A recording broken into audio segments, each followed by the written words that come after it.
Hey, what's going on, everybody? It's Adrian Mason back for NFL Blogging Adrian Mason Style, and it's now time for the rest of my picks for Week 2.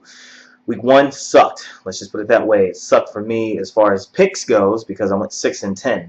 And usually first week of the NFL season during my picks, like every year, last year, the year before that, 7-9, that area. So I've never really been that accurate in Week 1. But Week 2 is where I redeem myself. And so with my picks this week, hopefully I can get back on that winning track. So let's get started. Today we have an AFC East matchup with the Dolphins traveling to Buffalo to take on the Bills. Both teams are 1-0. Both teams are coming off victories. Dolphins, an impressive victory over the Patriots. The Bills, an impressive victory over the Chicago Bears at Soldier Field. My pick for this game would be the Dolphins. I'm actually going to go with the Dolphins on this one because I think the QB play is a lot better with Tannehill versus EJ Manuel. Cameron Wake, which if you haven't heard of this man, you need to. You need to dig. You need to find some footage on him and just read up on him, man, because this guy is a monster. Cameron Wake is an edge rushing beast. And the O-line for Buffalo, I think he's going to give them massive fits. And then on top of that, Noshawn Marino actually looked like the first round pick that that everybody thought he was going to be at Denver. But hey, better late than never, right? Buffalo, I do like them. I do like what they have going as far as EJ Manuel, Robert Woods getting into the mix. Obviously, Fred Jackson played a huge part in that come from behind victory in overtime in Chicago with his nasty overtime run and that stiff arm he gave Chris Conte. That's just brutal. But having said that, I like Miami. I just think offensively they're going to have a lot more firepower than Buffalo will be able to provide. EJ Manuel, he's still got some training wheels on him, and whether we feel he will be a next level quarterback, that's to be seen. But he's still got a ways to go. So picking the Dolphins. Next up, we have the Jacksonville Jaguars traveling to DC to take on the Washington Redskins. Jacksonville, who looked like world beaters for one half in Philly, turned into the Jaguars that we know and love. Collapsed in the second half. They were up 17-0. 34 unanswered points allowed, given up to the Philadelphia Eagles. So that's their first L. And then, of course, you have the Washington Redskins, who laid an absolute dud in Houston. And RG3, I don't know what's going on with him. I don't know what happened to him. I don't know if his rookie season was just a flash in the pan, or he's having confidence issues because of that knee injury. But whatever the case is, man, RG3 has fallen so far behind his 2012 QB classmates in Andrew Luck, Russell Wilson, obviously, Super Bowl champion, and Nick Foles. And then you look at the other QBs from 2011 with Cam Newton, Colin Kaepernick, Andy Dalton. RG3 is like dead last with these two classes right now. And it's absolutely a shame. And I don't know if it was just the way the mind games of Shanahan last season played a huge factor in his, just really his lackadaisical, if not just outright poor performances. But yeah, I don't know what it is, but you would think with what they have on offense, with Deshaun Jackson being there, Pierre Garçon, Alfred Morris, you would think that they would be able to move the ball a hell of a lot better. But, it's the NFL. Nothing's guaranteed. So having said all that, I'm actually picking the Jaguars to go into Washington and beat the Redskins. I think Gus Bradley has got that team playing some inspired ball. Granted, they did collapse in the second half, but this isn't the Jaguars team of old with Blaine Gabbert at center. I mean, Chad Henne's been playing well. They've got a QB in the wings who in the preseason looked dynamite, and Blake Bortles.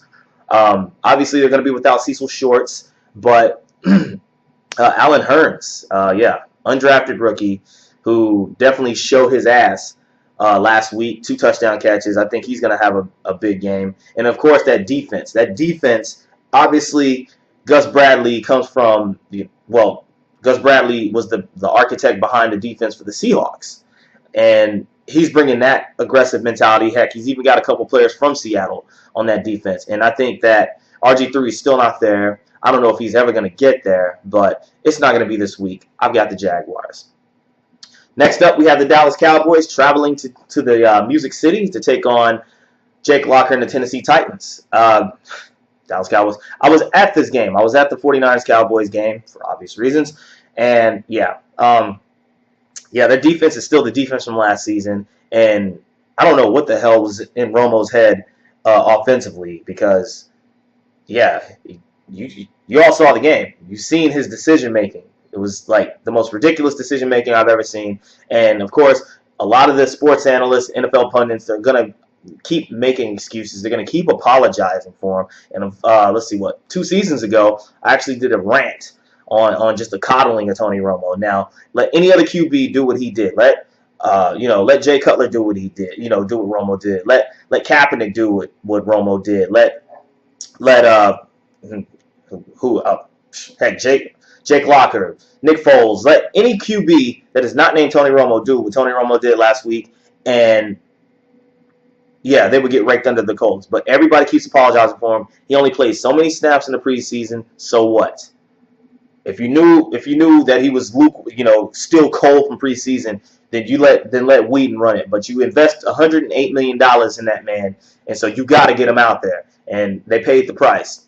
Offensively, they look like shit behind center. DeMarco Murray was the bright spot of that offense. And so now they're traveling to Tennessee to take on a Tennessee Titans squad who went into Arrowhead and just basically blasted the Chiefs.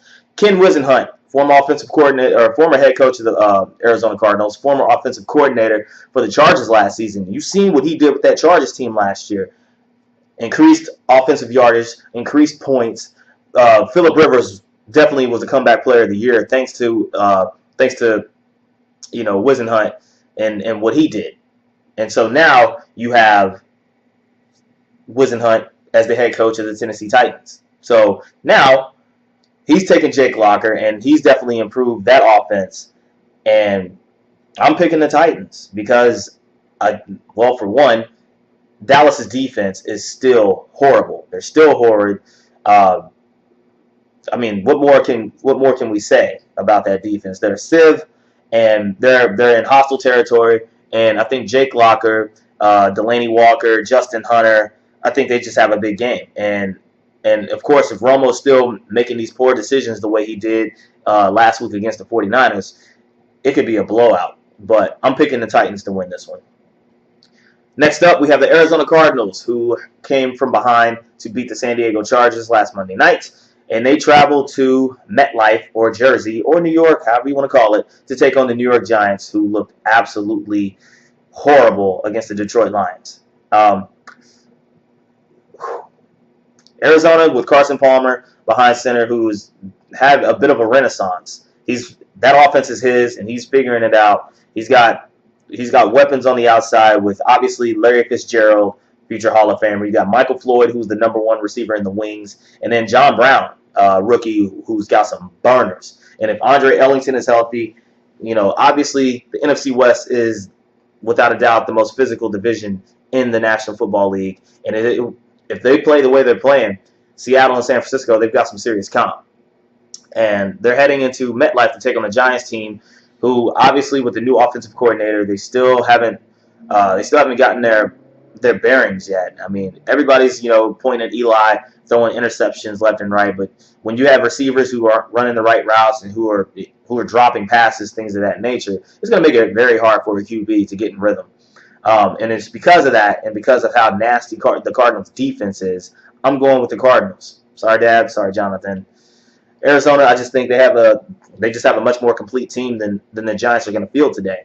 Now, obviously it's the NFL, parity does happen, but the way I see it on paper and the way I've seen the Giants play against Detroit on Monday and the way I've seen Arizona play San Diego in the second half on Monday, I like the Cardinals in this one.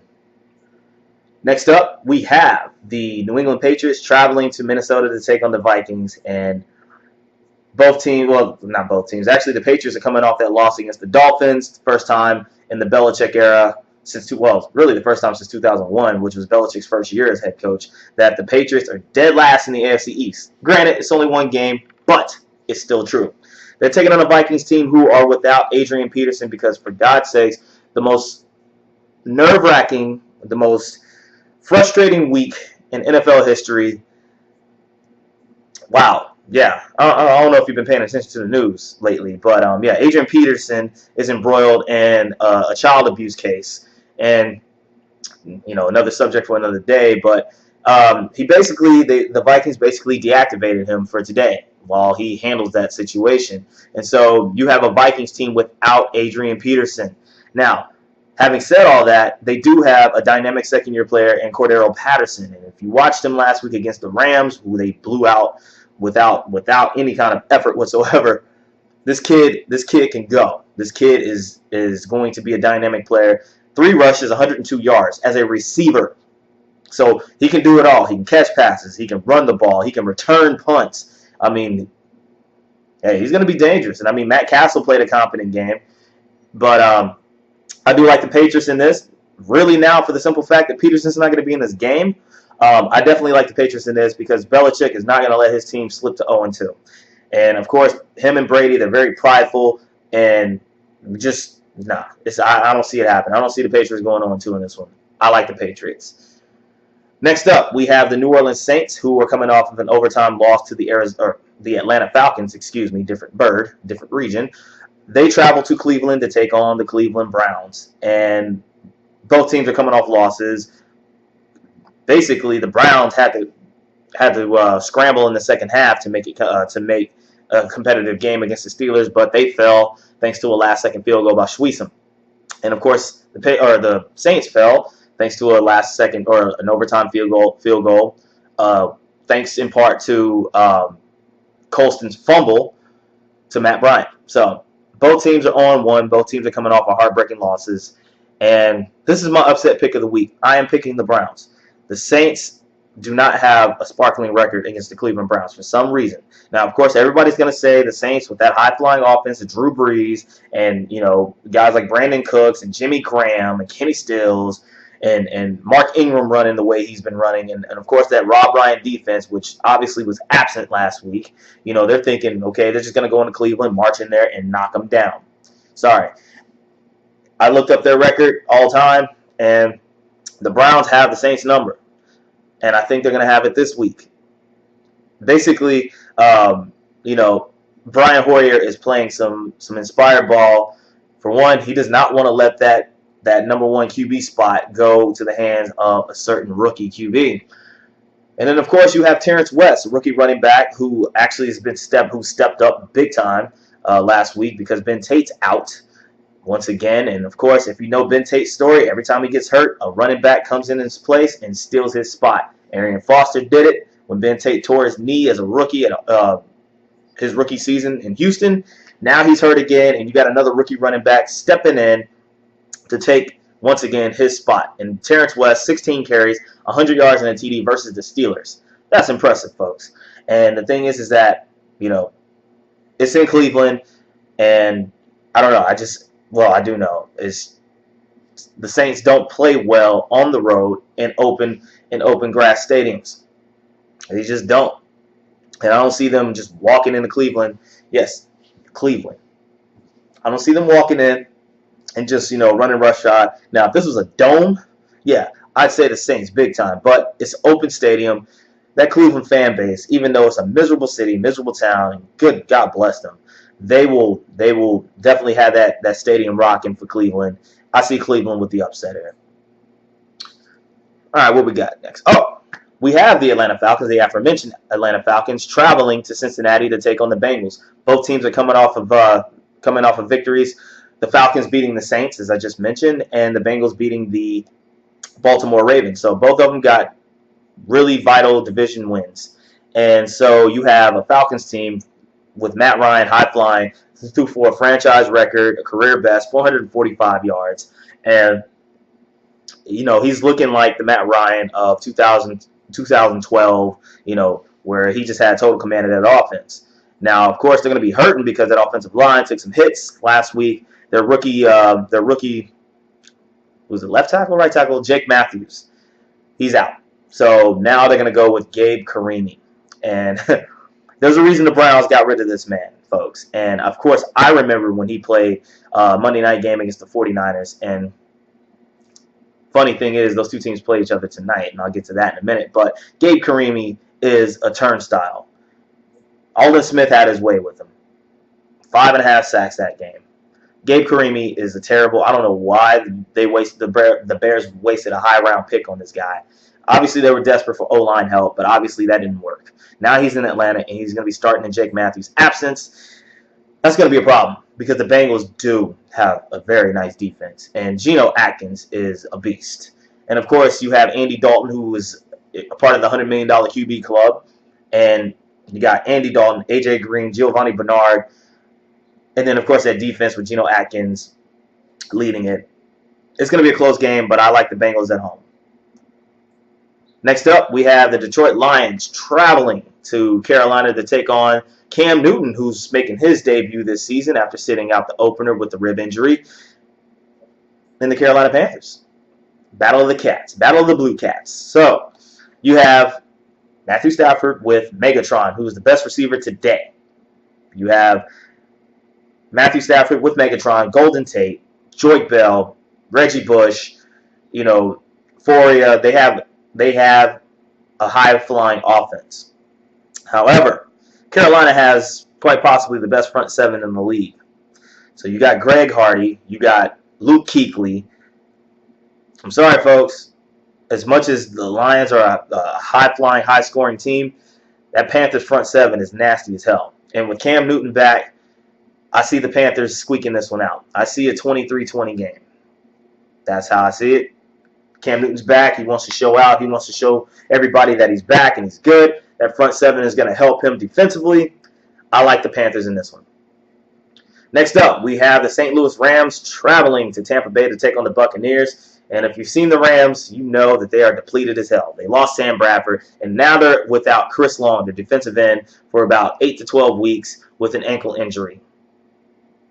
And their QB, Sean Hill, who's starting in place of Sam Bradford, is hurt, so they don't know if he's going to start. So Austin Davis. Get used to that name if you're a Rams fan. Chances are he's going to be starting in place of Sean Hill. That's why I like Tampa Bay, folks. The Rams have no offense. The Rams have a depleted defense. The Rams have issues. Tampa Bay's got problems as well, but nowhere near the level of the Rams. And I'm taking the Buccaneers big on this one. Next up, another afternoon game here. We have the Seattle Seahawks traveling to San Diego to take on Phillip Rivers and the Chargers. The Seattle Seahawks, defending Super Bowl champions, with their convincing victory over the Green Bay Packers 36-16, take Russell Wilson and company, Richard Sherman and company, to San Diego to take on Phillip Rivers and the Chargers, who are coming off of that heartbreaking loss to the Arizona Cardinals.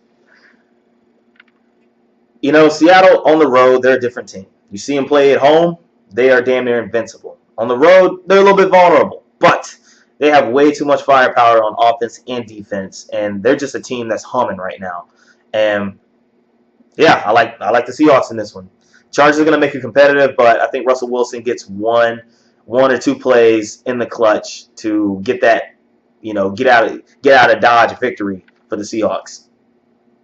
Next up, we have the Houston Texans traveling to Oakland to take on the Raiders. Matt Schaub gets to see his old team, and Matt Schaub gets to see his old team win. I'm picking the Texans in this one for the simple fact that J.J. Watt is just all that is man on defense. He can do it all. Bat passes, sack the QB, get pressure, stop the run. Block extra points. And, Ryan Fitzpatrick, you take your gamble with him. Like, as long as you get him in a situation where he's not having to do everything, you have a chance. And, DeAndre Hopkins, Andre Johnson, Arian Foster in the backfield. The Raiders actually played, they played hard against the Jets, even though they lost. And James Jones, man, this kid, he can make the catches that very few people can make. And I remember watching him do that in Green Bay. Now he's doing it for Oakland. But this is the Raiders we're talking about. And I like the Texans in this, mainly because J.J. Watt is going to feast all over Derek Carr. Next up, speaking of the Jets, the New York Jets, coming off their victory against the aforementioned Raiders, traveled to Lambeau Field to take on the Green Bay Packers. And I just read a stat that Rex Ryan, as a head coach, has faced a Super Bowl winning QB 39 times. He is 14-25 against them and has lost 11 of his last 13 against said quarterbacks. Aaron Rodgers is a Super Bowl champion QB. The Green Bay Packers are coming off of an embarrassing loss to Seattle. The Packers are at home. You do the math here, folks. I'm going to Green Bay. I'm going with the Green Bay Packers. Jets, The run defense for the Jets, great. Their secondary, however, is going to get a massive workout thanks to Aaron Rodgers slinging the rock all over the field. He wants to make up for the fact that he got punked by that secondary from Seattle. And it got to the point where Richard Sherman's feeling like, they avoided him all game. So, Aaron Rodgers needs to, he needs to step it up. He's going to switch it up, turn it up. Jordy Nelson, Jared Boykin, Randall Cobb, they're all going to have big games today. And I like the Packers at home on this one. Next up, we have an AFC West matchup with the Kansas City Chiefs, who look like absolute dog shit against Tennessee. They travel to Denver to take on Peyton Manning and the Broncos. Good God almighty. The Chiefs took the biggest hits last week. They lost Derek Johnson. They lost Mike DeVito. Their offense looked absolutely horrid.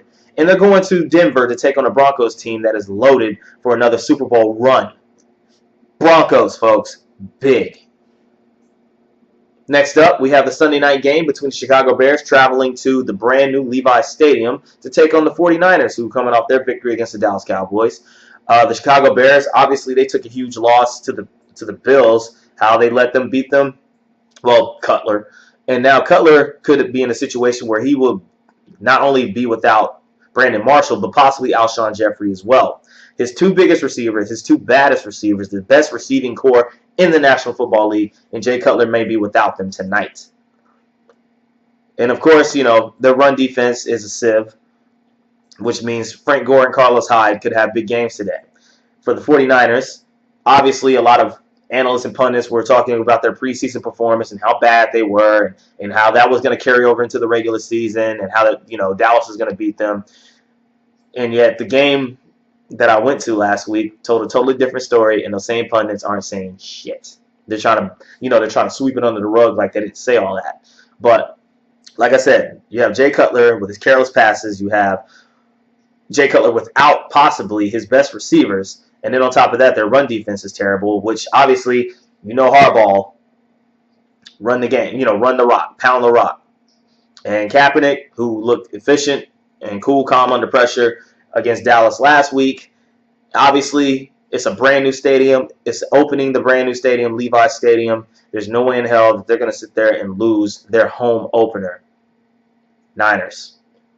And finally, our Monday night matchup, the Philadelphia Eagles, led by Nick Foles, traveling to Indianapolis to take on Andrew Luck and the Colts. The battle, it's a Pac-12 battle, honestly, because you have Nick Foles, an Arizona alum, Andrew Luck, a Stanford alum. Both teams, obviously have dynamic QBs. Eagles coming off of their victory, their come-from-behind victory against the Jaguars. The Colts coming off of a heartbreaking loss to the Denver Broncos in Denver. The Colts are also going to be without Robert Mathis for the rest of the year. He was suspended for the first 4 games. He tore his Achilles in practice, in his workout. He's done for the season.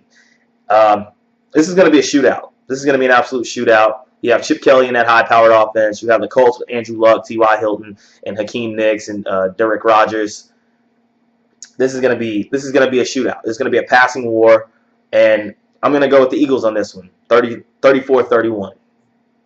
And there you have it, folks. Those are my picks for Week 2. Thank you for watching, and I will be back later this week for What Have We Learned? Week 2 edition. So, till then, it's Adrian Mason.